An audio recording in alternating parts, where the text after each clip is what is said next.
Pessoal, vocês vão ter no terceiro ano a matéria que normalmente é dada no segundo ano.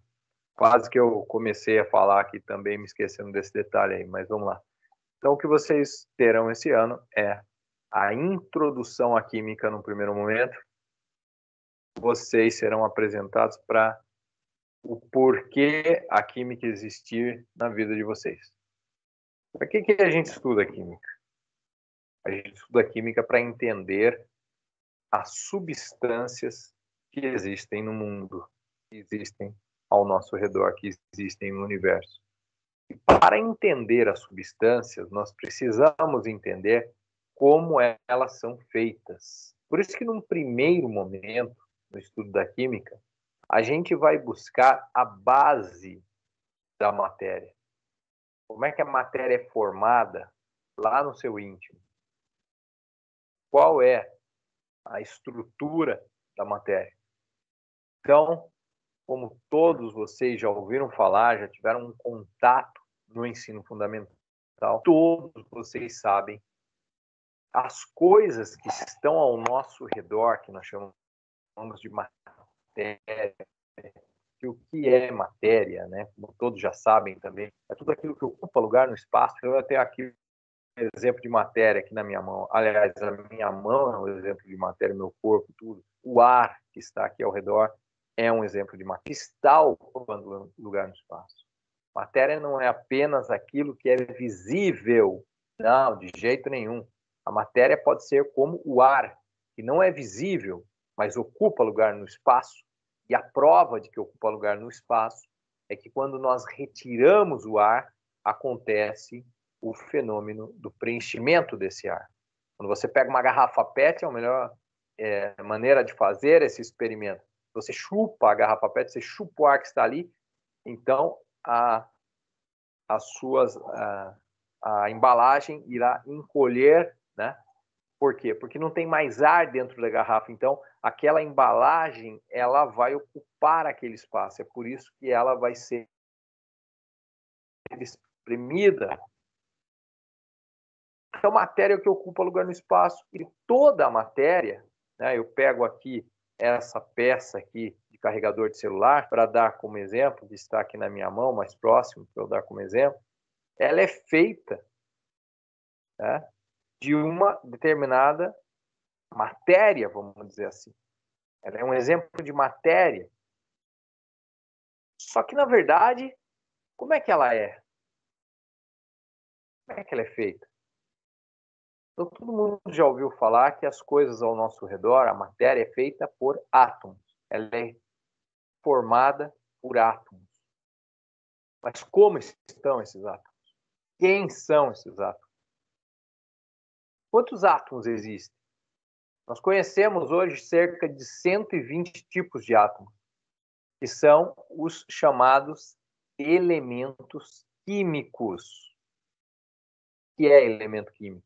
É cada tipo de átomo que existe.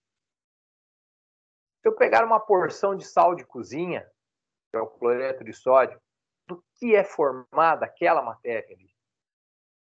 Eu vou investigar, eu descubro que ali há átomos de sódio e de cloro. E eles estão ali de um jeito onde eles estão carregados eletricamente. Na natureza, muitas vezes os átomos estão neutros, às vezes carregados eletricamente. Então, são essas coisas que se estuda na química. Tudo bem, gente? Se eu tomar como exemplo uma barra de ferro, como é que é formada aquela matéria ali? A barra de ferro, se eu estudar ela no seu íntimo, eu vou descobrir que ela é formada por átomos de ferro, do elemento químico ferro. Só que aquilo que a gente chama de barra de ferro, na verdade, é uma barra de aço. Nada do que a gente fala aí que é ferro é ferro. É sempre aço. Ferro puro. Você nunca viu ferro puro. Ferro puro é branco e mole. Eu nunca vi no laboratório. Caríssimo. Uma amostra de ferro puro. Eu sei que é branco e mole, porque eu já li num livro, faculdade, mas eu nunca vi. Tudo aquilo que a gente chama de ferro por aí é ferro misturado com carbono. sempre é, então, aço, porque ferro misturado com carbono é aço. Então, se eu fosse analisar uma barra de ferro, eu iria ver ali átomos de ferro e átomos de carbono. Mas de que maneira eles estão ali? Você vai, então, descobrir que é uma maneira diferente da maneira como o sódio e o cloro se encontram no sal de cozinha. O sal de cozinha, a substância lá principal é o cloreto de sódio. Embora ali também exista o elemento iodo, tá? E às vezes outros elementos que aparecem, o iodo é colocado propositalmente no sal de cozinha para efeito nutricional. Mas só para você ter uma ideia, há maneiras diferentes dos átomos estarem entre si.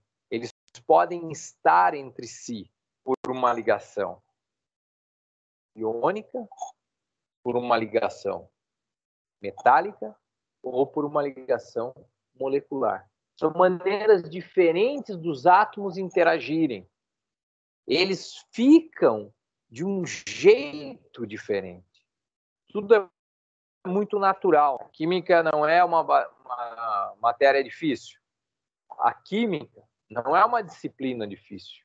A química envolve cálculos, mas cálculos, diria para vocês, de nível leve, porque cálculos de nível pesado só se encontram lá pela alta matemática, pela física, de verdade mesmo, quando você já não está mais na ciência da sexta, sétima série, sim na física mesmo, você vai encontrar cálculos mais pesados. Agora, gente, a química, ela é baseada em coisas simples demais. E não tem porquê algumas pessoas saírem por aí falando, terminei o ensino médio e não sei nada de química. É muito pouco esforço da pessoa. Você não pode sair do ensino médio sem saber nada de química, porque o negócio é muito simples. Só que aí o cara chega traumatizado, né?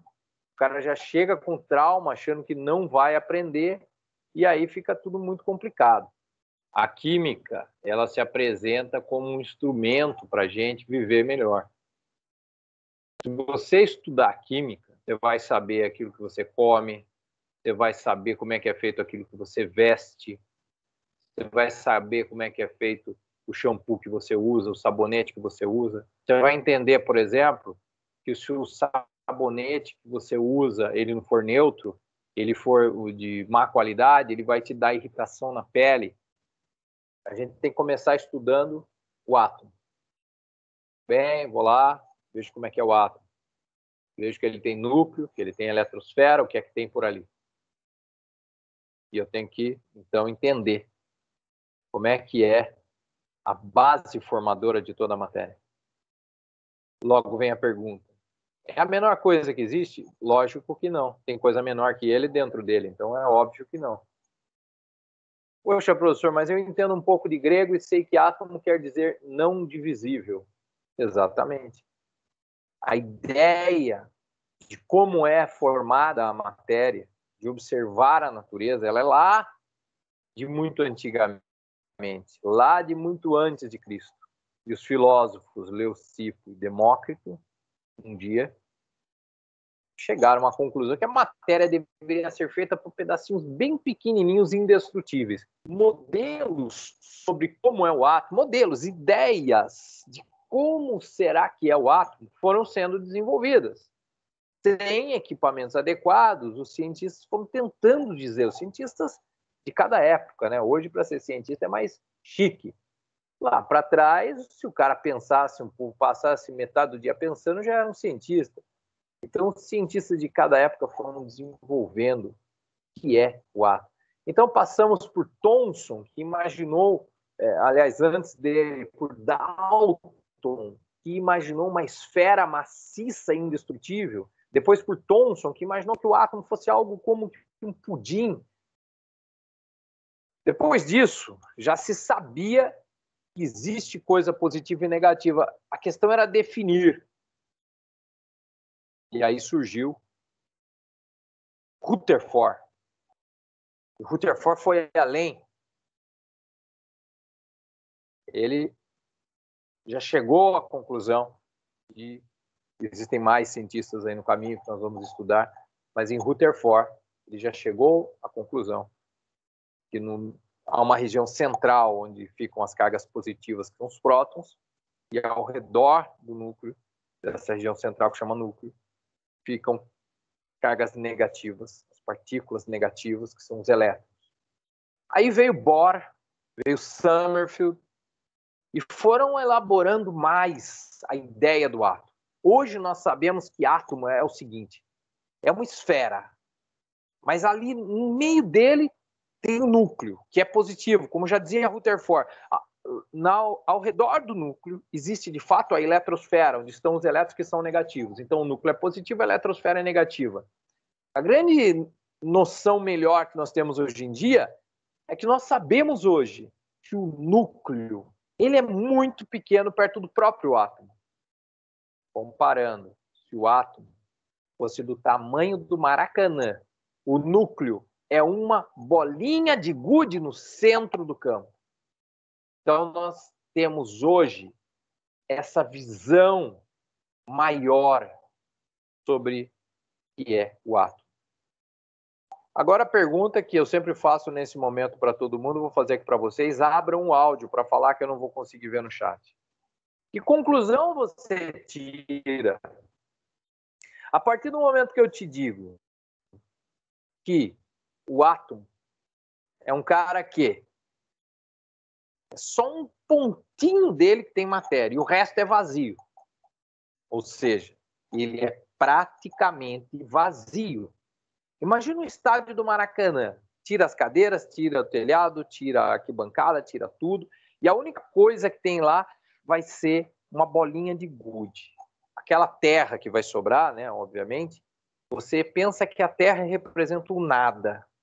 E é o Maracanã? É a representação de algo vazio. Será que aquela bolinha de gude lá no centro vai fazer diferença?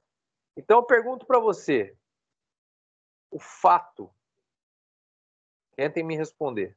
Veja que eu, na verdade, expliquei já, mas tenta me responder. O que você tira de conclusão a partir do momento que você acabou de ser informado que a única coisa que tem matéria significativa no átomo é o seu núcleo? E eu vou reforçar aqui que eu não falei dele. O elétron, que fica na eletrosfera, ele tem massa desprezível. Ele praticamente, ele não é matéria.